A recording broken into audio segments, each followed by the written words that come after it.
just getting back on the Mustang from its MOT, and it would be fair to say that things didn't go quite according to plan. It didn't pass, but then at the same time it didn't fail either. In fact, it didn't even make it onto the MOT ramp. Marvellous. I mean, I was hoping for either a straight pass or a pass with advisories. Maybe a fail if I was unlucky. I certainly wasn't expecting to get a noddy and non-event. It didn't even happen. And the reason for that was it overheated. Now, while the MOT inspector had it parked up with the engine on idle, and he was logging into the computer to run the MOT test, it just went straight up into the red, and it stopped. It just started to overheat. So he tried a couple of things. He put all the blowers on to try and see if there was any heat coming out inside the car, and there was no heat coming out at all. It was just sort of like barely lukewarm. And then he took it for a quick spin around the car park outside the MOT place, and that didn't help it cool down at all either. So he gave us a ring. I told him to park it up, leave it to cool down. I'll go and get it and bring it home and have a look and see what was wrong with it. All the fun of the fair. It's marvellous, this. Anyway, with any car, there's a few things that can go wrong that will cause it to overheat. The most important being, of course, the head gasket. But there's also a few minor things that can go wrong as well, such as an airlock, a water leak, the water pump, the expansion tank if it's got one, and the thermostat as well. So I had a bit of an inkling in my mind as to what to check for when I got there. And this is what I found. When I got there and took the radiator cap off, it was completely empty. You could see all the way down to the bottom there was no water in there at all, or no fluid in there. Now at the minute, as you can see there is fluid in there, but it's below the core. That bit just down there you can see, that's the core. That should be covered with water, and it wasn't. So the MOT garage was kind enough to let me fill it up with water so I could try and drive it home. Now I had an inkling that it wouldn't be the head gasket because it drove perfectly on the way there, and it drove perfectly on the way home. And as well as that, I put the heaters on the way home just to test them, and now the radiator was full of water and the car was back up to normal temperature. It was blasting out scalding hot air through the heater fans inside the car, as it should be.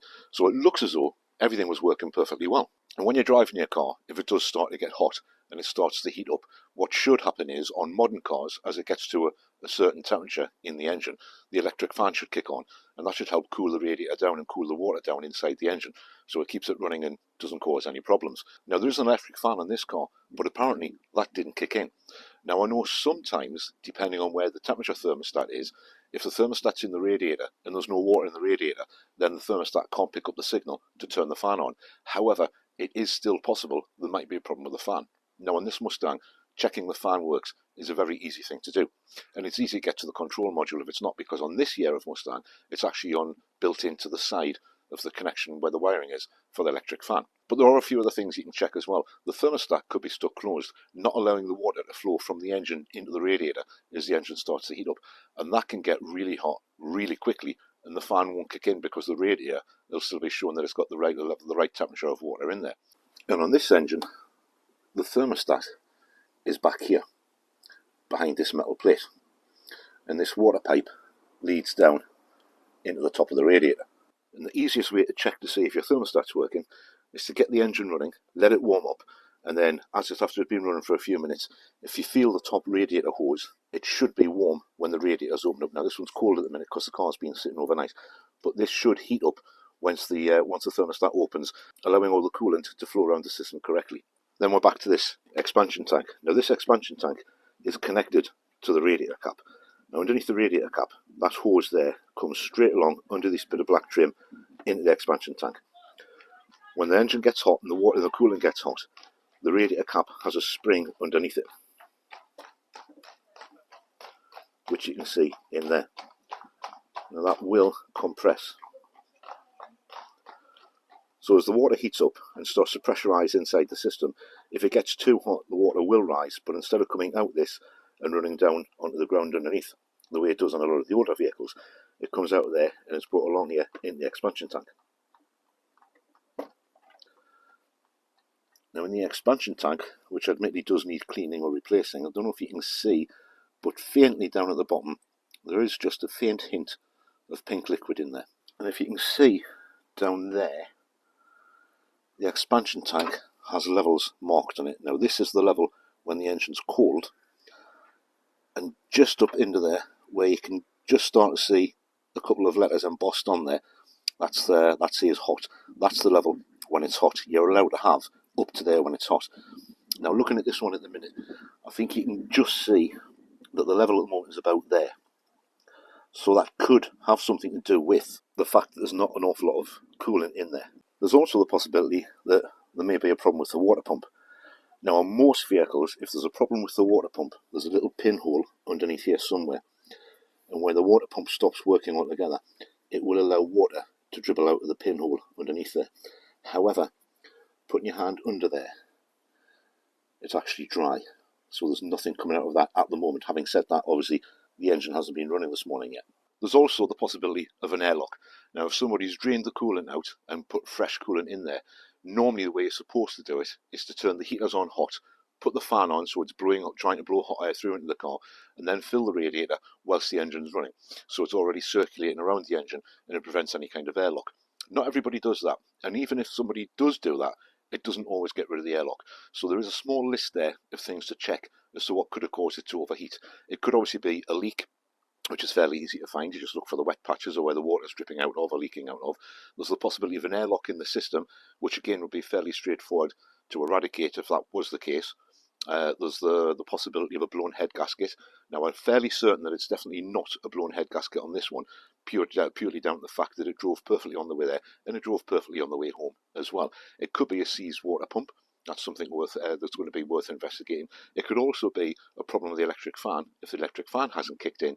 Now, there's not really much else that can go wrong with that. So I've already kind of removed the idea in my head that it could be the head gasket because, as I say, the thing's running perfectly. There was hot air coming out of the vents on the inside when I had heaters on the way home after I'd filled it with water. Before I bought this car, it did sit for quite a period of time. I think it was 3 or 4 years it was sitting around.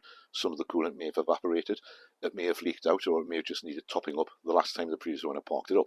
So it has got coolant in it. There's plenty of coolant in the expansion tank, so we're not going to worry about that. Don't know if the electric fan kicked in. On this Mustang, the electric fan is triggered at 212 degrees. And it should come on and cool the engine down or cool the coolant down to 200 degrees. So I've got to get it running and leave it to get hot, which is always the scary part. I'm really hoping the fan's going to kick in and it's not going to overheat. It may not even overheat now it's got coolant in it. It might be perfectly fine. But at the moment, that's all that's stopping me actually getting it on an MOT ramp and seeing if it passes or if there's going to be anything else it needs. So let's get it started and see where we'll go from there. And you might not be able to hear it start up, but you should certainly see it on the rev counter when I get it fired up.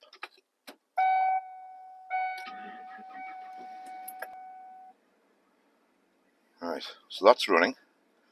That's at 1,000 revs because the automatic choke will be on till it settles down a little bit, and then the choke will drop off.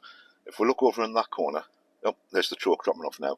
So up there we've got the charging indicator, so it's definitely charging all right. Down here is the oil pressure gauge, so we've got plenty of oil pressure. And then obviously you've got your rev counter, your speedometer, your temperature gauge, which is the one we're going to have to keep our eye on today. And then that one down there is the fuel gauge. As you can see, there's plenty of fuel in there.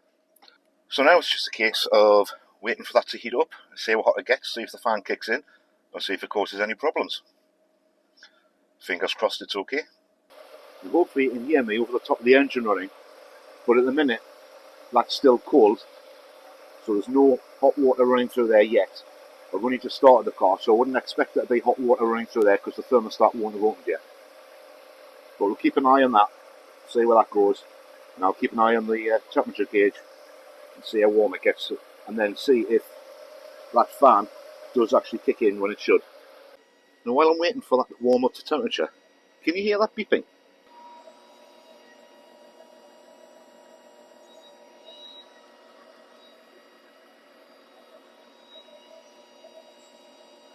If anybody can hear that beeping, any idea what that is?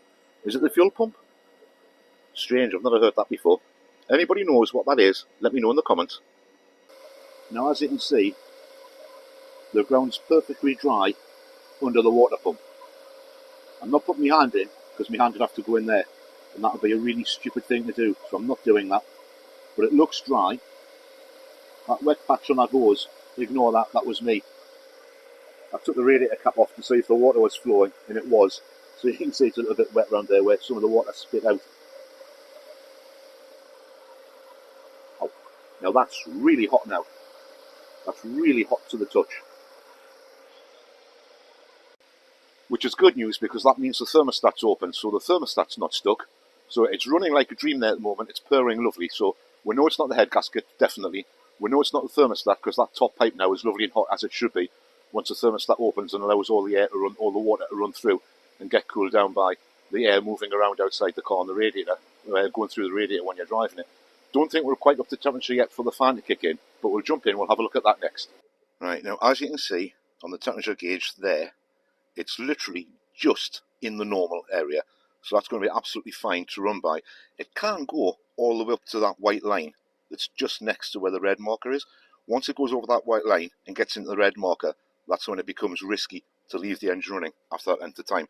Now at the minute, the engine's been running like this on idle for 15 minutes. And it's still only in the normal. So I'm going to leave it for a bit longer and see how long it takes for it to creep all the way up. If it does indeed creep all the way up, now it's got coolant in the radiator and everything seems to be working fine. The level in the expansion bottle hasn't dropped yet, so I'm assuming it's okay, because when I loosened that radiator cap, water did come pouring out of it. So there's obviously water right up to the radiator cap in there.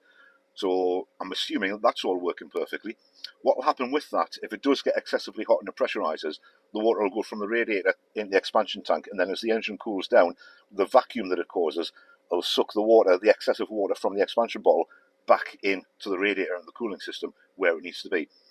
So that seems to be working okay at the moment. We're just waiting to see what this temperature gauge does. Oh, incidentally, if you are an MOT inspector, just purely, I'm not complaining about anything at all, because my MOT inspector is absolutely fantastic and he always does a good job and makes sure it's a proper MOT and there's nothing wrong with the car at all, or any of the cars that I take in there. But I'm just curious, because with not being an MOT inspector, I don't know how long it takes. I've never been there when he's actually done an MOT test recently.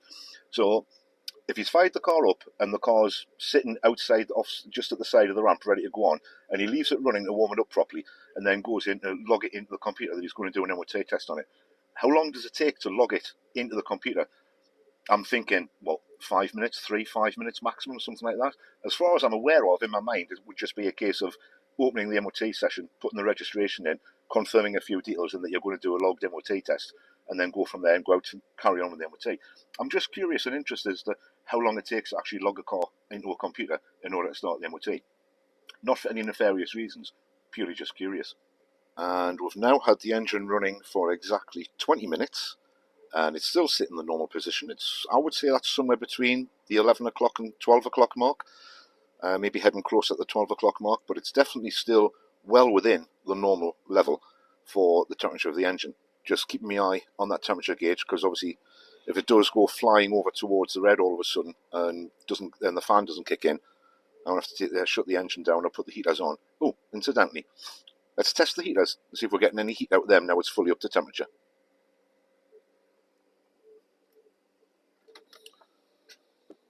So I'll put that on window.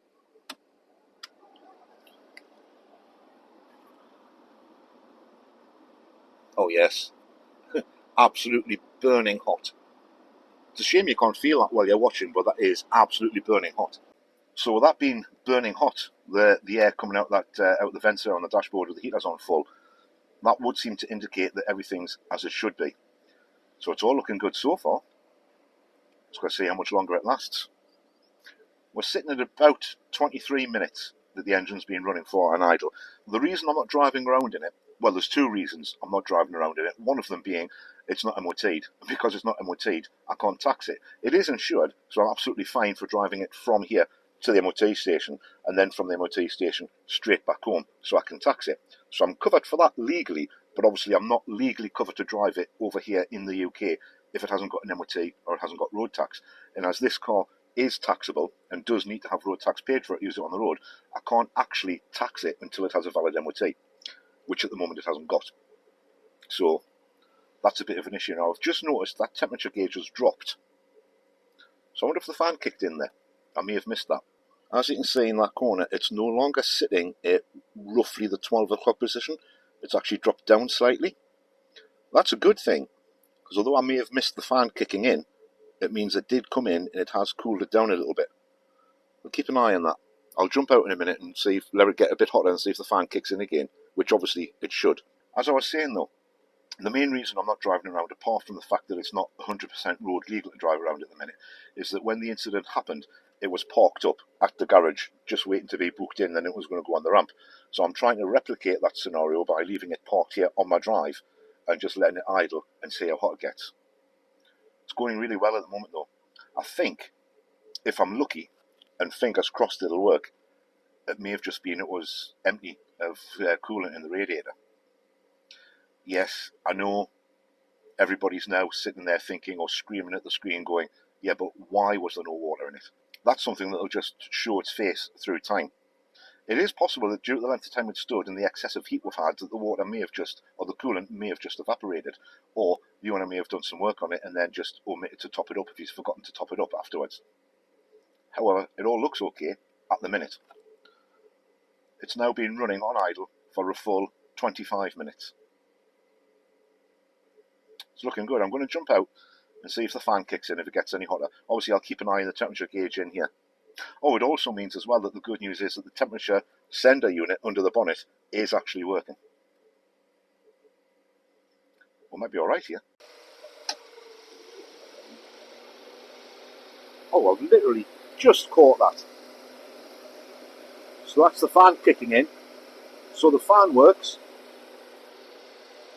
Now, in case you missed that, because I very nearly missed it, I only just caught it on camera there. I was just about to show you where the temperature sender unit is for the temperature on the engine. And the fan kicked in right in front of us. Hopefully I caught that on camera. I'll not know till I do the editing, but hopefully I caught that on camera and you're able to hear it.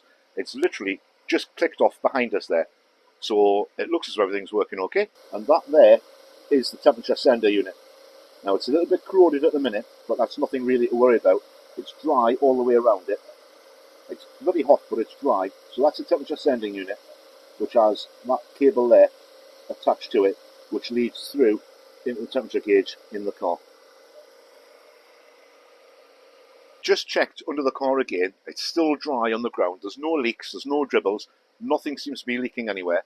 I can't take the radiator cap off to see if there's any water in there because it's far too hot at the moment, and that would be a really stupid thing to do unless it's a case of an emergency and you need to do it. There's the fan kicking in again behind me. Hopefully you heard that. So I'm going to say that that's all it was. There wasn't enough water in the radiator. As I was saying in the car, it does beg the question, where did the water go? But I'm not going to worry about that at the moment. I'm more concerned about getting an MOT on this so I can start enjoying it. So now that we know that everything's working and that electric fan's just clicked off, that temperature's starting to cool down. So I'm going to shut the engine off now. And I'm going to leave that to cool down so I can take the radiator cap off and I can recheck it and make sure there's still enough water in the radiator or enough coolant in the radiator and that it's settled and it hasn't gone as low as it was previously. There was enough coolant in the expansion tank, so hopefully that's done its job. But certainly as far as all the checks I can do here are concerned, that seems to be fixed. Fingers crossed. God knows we could all do with a couple of easy fixes now and then. And this appears to be one of the easiest I've ever had to worry about, just topping the radiator up and checking on it. So all that remains for me to do is to thank you very much for watching all of this video. If you've enjoyed it or you've learned something from it or getting some kind of value from it, caress the like button on the way out and consider subscribing to the channel to get more videos like this. I'm off indoors now to phone the garage and see if I can get it booked in for an MOT later on today, hopefully, or possibly sometime tomorrow or the day after. It's currently 10 to 4 in the afternoon on the Tuesday, just after the bank holiday, and everything seems to be working fine, so I might be able to squeeze it in tonight. I don't know, but I'll give them the ring. Thanks for watching. I'll see you in the next one. Bye for now.